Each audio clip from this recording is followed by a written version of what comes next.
Bienvenidos, el día de hoy les presentaré el punto 2 del taller avanzado del tema de acoplamiento magnético.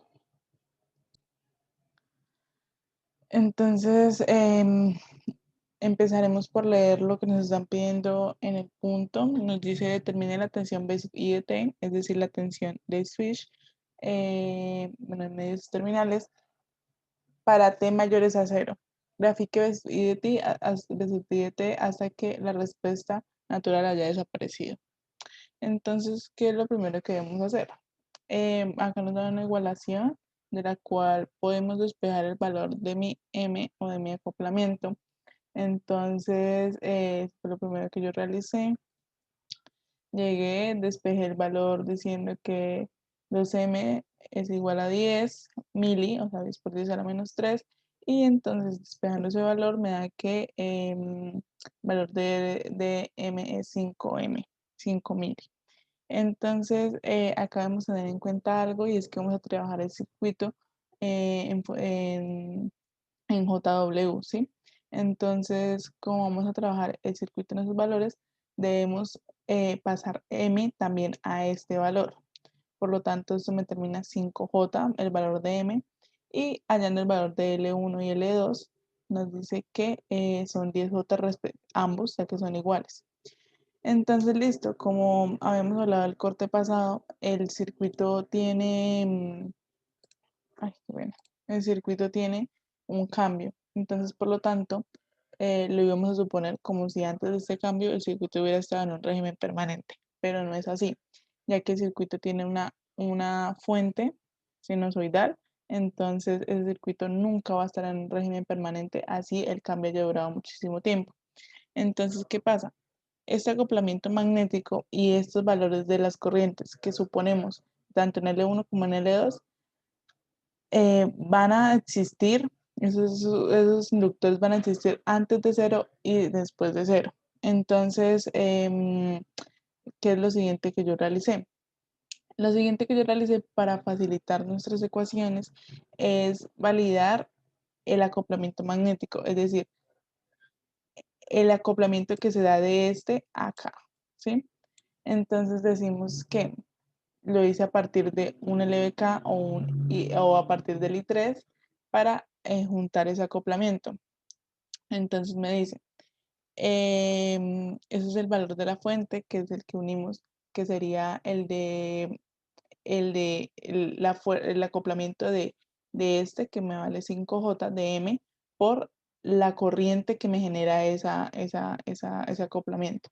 Entonces me quedaría menos 5J y 2 más 10J y 3, que sería el inductor. Como ya sabemos que los valores ya están cambiados, entonces podemos hacer ley de Ohm normalmente. Entonces, listo. Seguimos más 10 y 3, el de la resistencia, y despejamos el valor de I3. Este valor de I3 lo podemos despejar como en función de I2. ¿Esto para qué nos va a servir? Porque al hacer el siguiente LBK, tendremos que incluir el acoplamiento de otro color, de este en este, ¿cierto? Entonces ahí sería M por la corriente que lo está induciendo, que es I3. Entonces, bueno, haciendo, ahí nos quedarían dos mallas, ya que darnos cuenta que antes de cero el circuito estaba cerrado y para después de cero el circuito es abierto. Entonces hacemos dos mallas. En la primera malla solamente sería menos 10 más 21 y el 20, como hacemos respectivamente las mallas, sería I1 menos I2. Entonces, listo. Para la siguiente malla sí tendremos que juntar el acoplamiento magnético. Ese acoplamiento magnético va a ser igual a M por la corriente que me lo induce, que sería I3, como lo tenemos anotado ahí. ¿Cierto? Entonces, listo, como ya tenemos despejado el valor de I3, se nos va a facilitar reemplazarla para lograr hallar el valor, para que nos queden solo dos ecuaciones con dos incógnitas. Entonces, esta parte ustedes las pueden resolver como quieran. Yo resolví con un despeje básico y ahí ya hallé los valores tanto de I2 como de I3. Estos valores como mi tensión me las dan mediante una fuente sinusoidal, yo tengo que dar esas respuestas de esas corrientes de la misma forma. Entonces, la pasamos fasorialmente, nos dicen que su magnitud es 0,35 a un ángulo de menos 52,12. Entonces, listo, llego y tomo, lo reemplazo en esta ecuación y lo que me queda es evaluarlo para un tiempo en cero menos, es decir, cero, lo evalúo en cero y me da un valor de I2 de 0,21.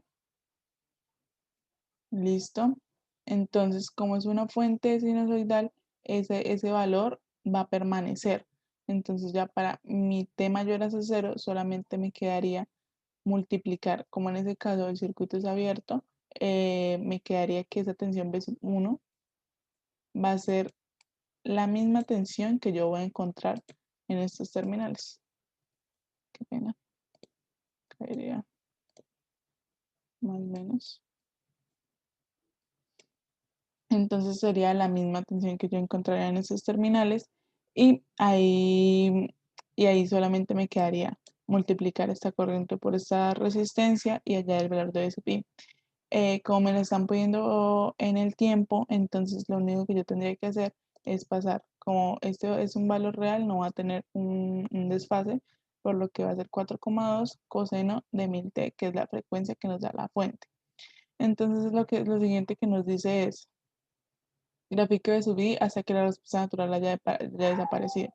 Entonces ustedes se preguntarán, pues una respuesta sinusoidal no desaparece, pero entonces, ¿qué pasa? En estos circuitos para t mayor a cero nos damos cuenta que desaparece la fuente. Entonces al desaparecer la fuente solamente me quedan estos elementos, ¿cierto? Que el trabajo de ellos es guardar la corriente, almacenarla e irse descargando de a poco. Pero entonces va a haber un tiempo en el que ellos se descargan. ¿Se descargan en qué tiempo? En 5 tau. Entonces dibujamos la función que nos da en el tiempo hasta 5 tau.